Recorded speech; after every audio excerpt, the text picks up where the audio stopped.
Malakas ang ambon. Ay, shit. Ginawa natin patag yung ahon dito. So, baba na tayo. So, good day mga chong. Samahan nyo ngayon sa ating day 20 ng ating cycling comeback. So, ang plano ngayon is climb. Good day mga chong. So, ngayon ahon tayo sa Mabini. So mga chong, habang papunta na tayo sa taas ng sa bundok, may nakasabay tayong dalawang tricycle. So yung pangalawang tricycle, doon na tayo sumabit sa likod niya. So itong tricycle na to mga chong, ito na yung kasabay natin umahon sa Mabini, papuntang Mabini. Tapos lagpas sa Mabini, Liberty Elementary School. So ayun yung kasama natin mga chong. So ito yung dahilan mga chong kung bakit nagawa nating patag yung ahon sa Tagaytay. So yeah, panoorin nyo guys.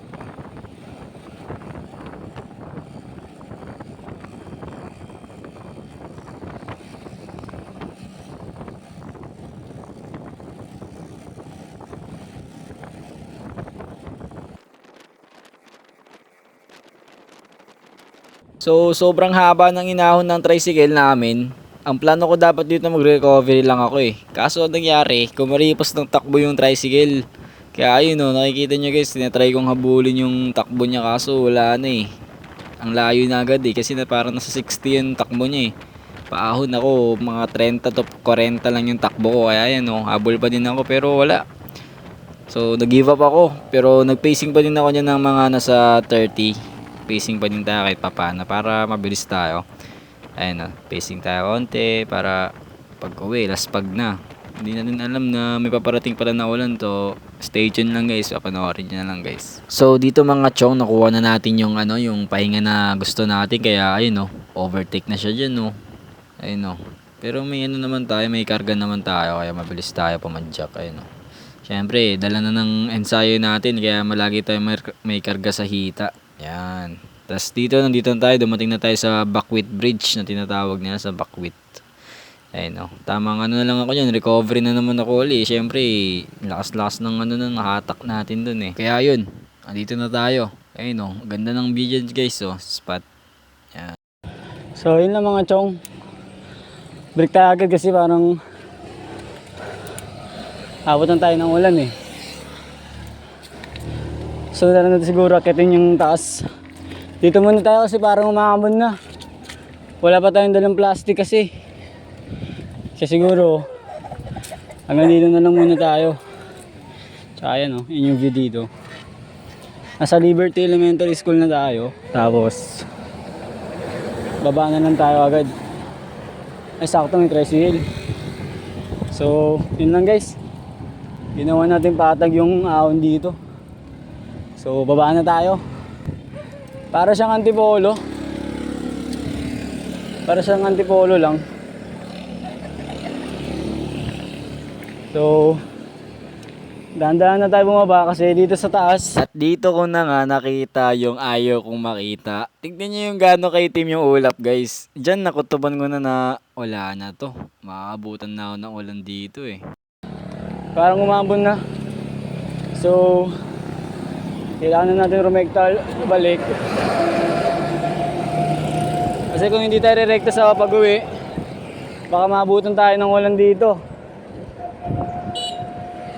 Ang swerte ko naman nun, wala akong dalang plastic, di natin malalagay yung natin, cellphone natin eh.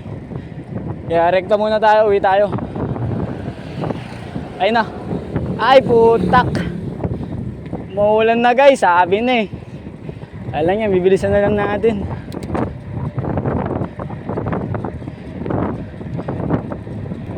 Sabi na eh. Abutan tayo ng ulan. Bilisan na lang natin. So malakas yung ulan bandang bato guys. Hindi ko alam kung itutuloy ko yung pagbato or magkano muna tayo. Silong. May silong rakote.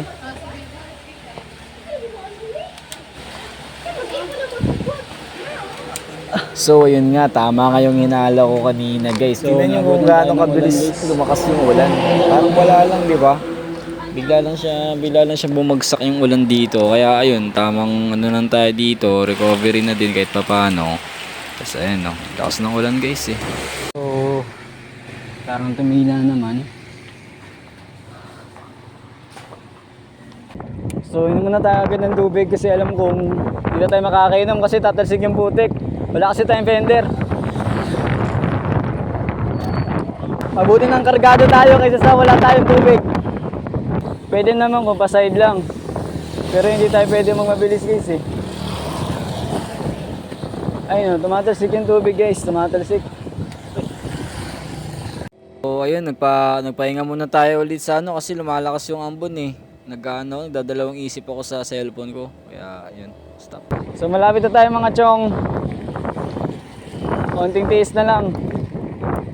So parang nawala na yung ambon pero ang problema naman natin ngayon, wala tayong ilaw. Paano tayo na ito? So tambay tayo sa 7-Eleven saglit. So sa Manila, yung ano nila sa gasoline station nila, minsan laging may store na pwede mong bilhan ng pagkain. Kaya kapag umuulan, pwede yung mag-stop over saglit sa gas station. Pwede ka na din dun kumain.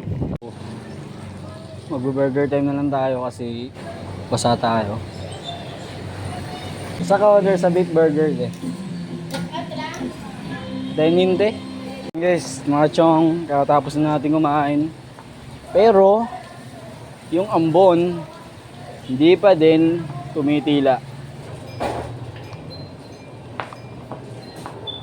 So, bibili tayo ng Energizer Booster para tomorrow, bago tayo magmaasin, meron tayong booster.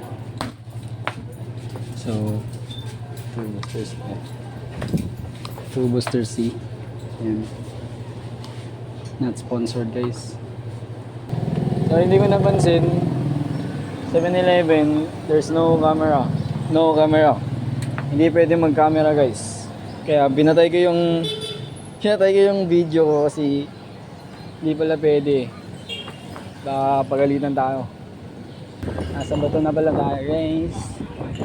And then niligo na tayo papunta sa atin. So malakas ang ambon. Ay, beep! Shit. So muntik na tayo safe lang. Lalo kasi yun eh. Dapat kasi hindi tumatawid yung mga ganun eh. Pero wala. Desisyon nila sa buhay. Nakita nyo naman. Ginawa nating patag ang ahon sa papuntang Buntok tsaka Nawan. Yun na nating ahon yun guys. So hindi na tayo makaship. Basa na yung kamay natin. Malapit na tayong umuwi. Malapit na tayong makauwi. At malapit na rin ako bumigay. So yun guys, nakauwi na tayo. So yun lang. Dito ko na din tatapusin yung video natin. And then tomorrow morning punta tayo maasin guys. So yun lang. Peace out. Joke lang, hindi ako matutuloy kasi wala pa lang kasama yung ano ko, yung aso ko. So see you next vlog guys.